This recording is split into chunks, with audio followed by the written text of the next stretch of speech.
Sisu mubang ma pore nga chu mayam dum ignore tawbiro ngasi se ngashing thongba ne rau thongba leire mimi sinju leire jongchak manbi leire gajar leire sigi khamen achinba se aina yukta hek pani ko aigi gamla da panjaba mulle adu nga ma mai leire kangau ma leire sin tharoi thongba mayam chaba haurasi thengda dabida ai se kainum hekta kawre adu ngasi di nga thongba mulla ka che chuk chuk chawna ne hapaga thongba ne mayam ing baching ngasi di ne nungsa ka mathok te imam le chara ga hauri ha te haida ge khamen chembi si chu charo charo ai ngon tawrei bane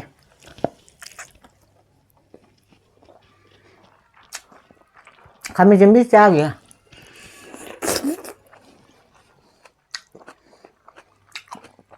thummi khamen chembi ya nga tawram bane khara ma siga tawre Mana siga tawre ba taw kaya no ije taw na ko to e ai ne ai je maron ka ma chu da video bu na mo ba mai taw ne ba nga chi di taw bo loi re ba ne ai na ne ai thong chi mayam jiong ko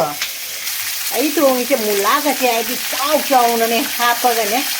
nga ma hi do mula ke chang ga ne haw ri che thong ga ge jang che ma hi hap che le pha che sau re nga chat che le se ai na ne khat cham thong cha na ma tu ma ni lo tho re thong ge thong we che ma hi kang che le adu mai che muthala ge phadi kom thak che la ge lo chal la ge mai khu na ai di camera ga je ma u da bra khang dem ba lo chal la ge phadi kom che kha jam thak che le loi re mula ka che ai matum ni ha pi che maya mai gi nga thong ba se haw ga da man ma chu ga di jam phajei ko ngashigi mathel se Ngashing thongba ni ko rau thongba leire asigana Tharoi leire do jongchak mambi gajar aigi gamla da panjaba kaino kari hai khamen achinba de nga mamai leire kangau ma leire mimi sinju leire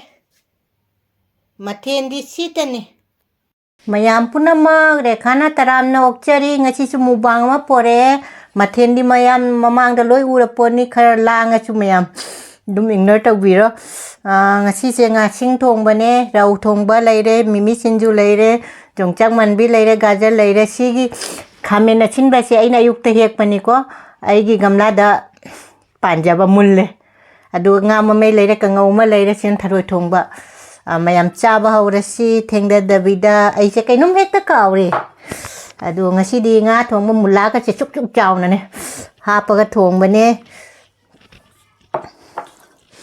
Mayam chu amta mula se sumai na hapa gam ta thong na chaw jam haw bane nga leire mula si chu hapa ge mimi sinju hapa ge ahamba chakhom che ichinau mayam gi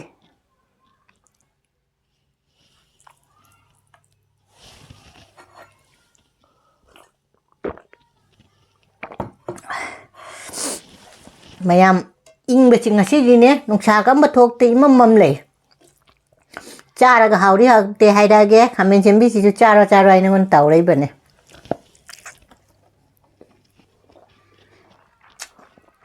khamen chembi cha ge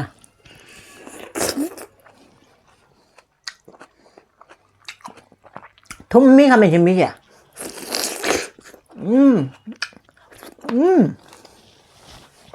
thumme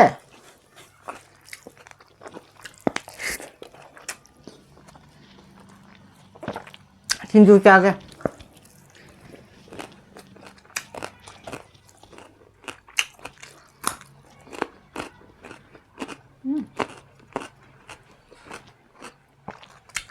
Odi pamjaba khwai de pamjaba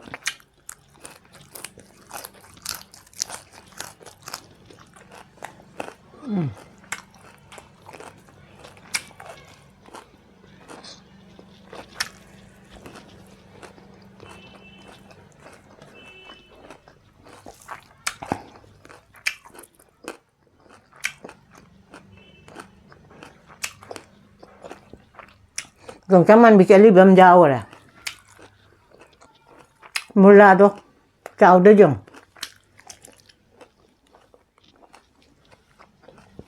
Mayam ngasi jai sama ada mata ora bani ko.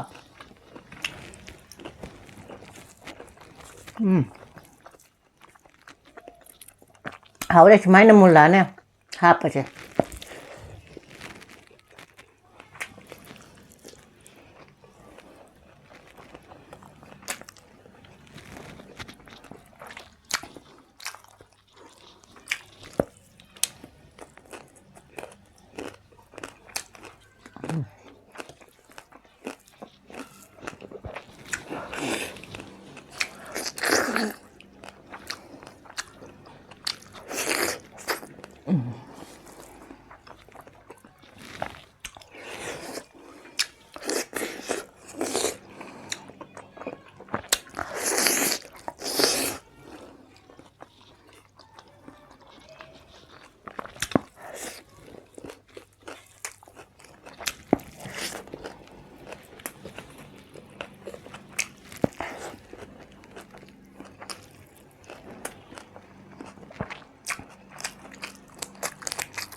Mayam Tharoi Thongba cha kìa. Một tờ lưới hay đây là kìa.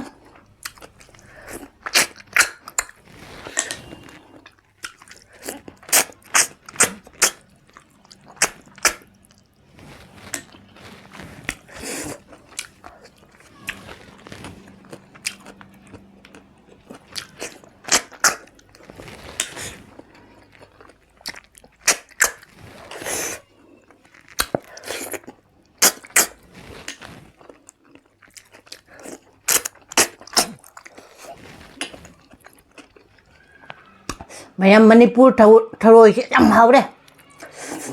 Hau bên wa ka su tại Manipur Tharoi jam hau đi.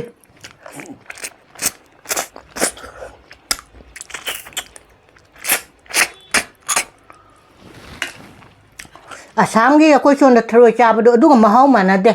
Hau đi chứ Tharoi jam nè.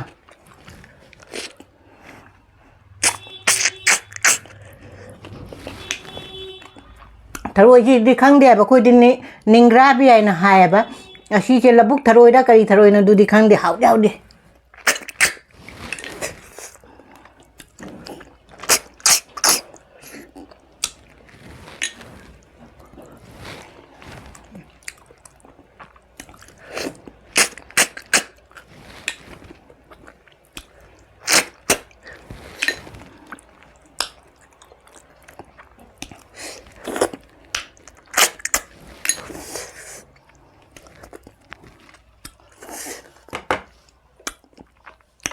Cha pada nungai tara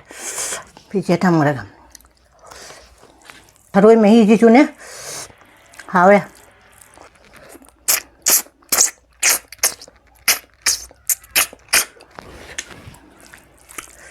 pha ja hao ra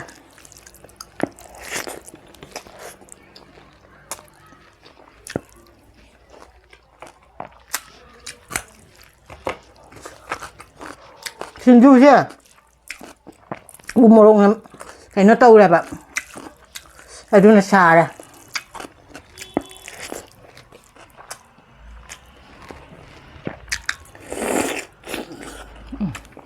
hỏi 가면 준비지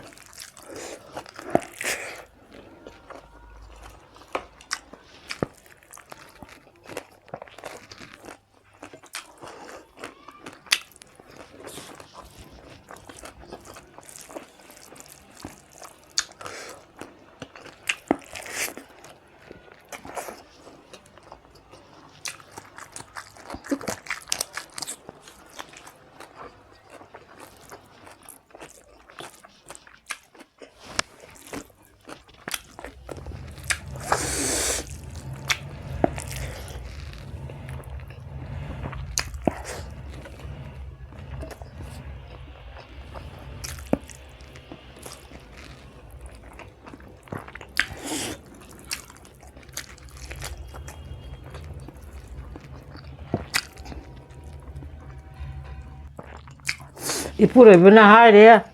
Tharoi 짜라가 이제 쫙 잡은 건데 짜르가 건데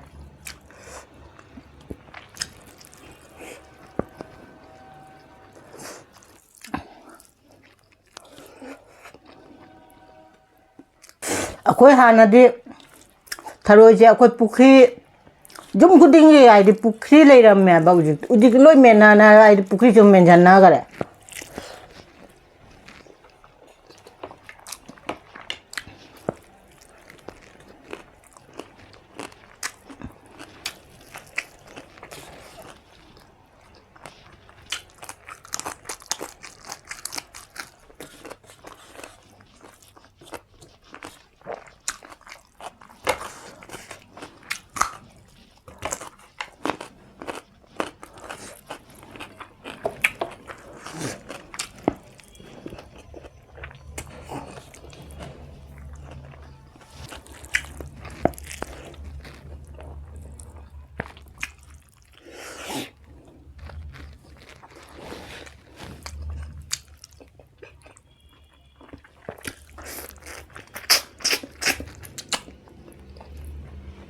ऐसे हाव बनेबा सिंजू तोला चागे हाव बनी सिंजू का चाका तो चागे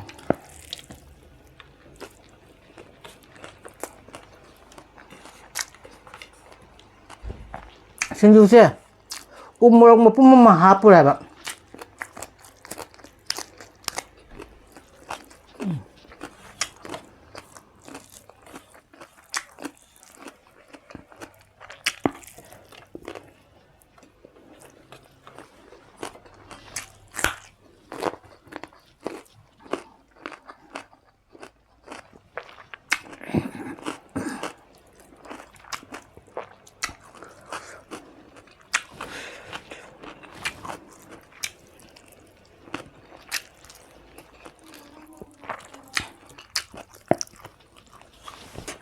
Mayam umurok zaman gak mah mau caw umurok caw deh ba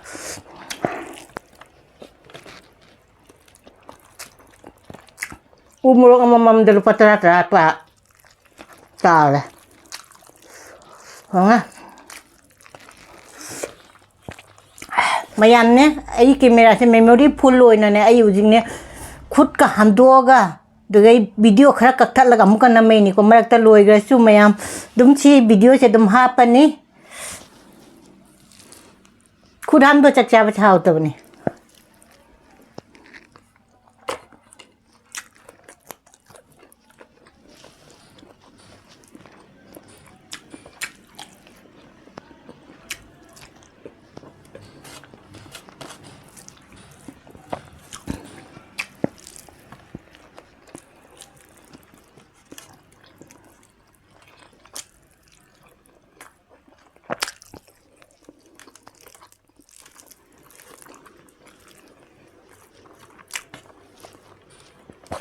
Aina di wangang video se namam bane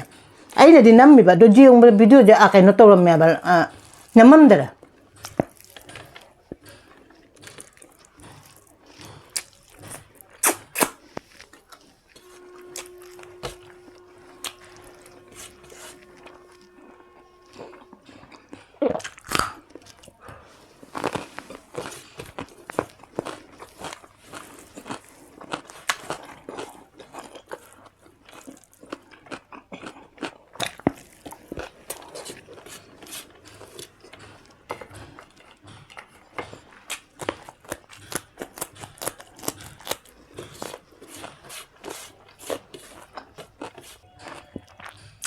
Mayam ai kire video che kana ta wase mayam baro baja de ko ai memory full hoina ta me ba ngashigi mayam video gi ai ahamba hoina ai video se chak loi dana ngasi lo shandoi se howde memi sinju ko se umoro ka tauna how chara ga di memory full hoina video che kaino ne si matang chi gam video se lo shanda ba ja dare ngashigi di dum chiga thammage mathang dum mubang da dum unara se bye ai chu jam nungai te ba lo heude ba che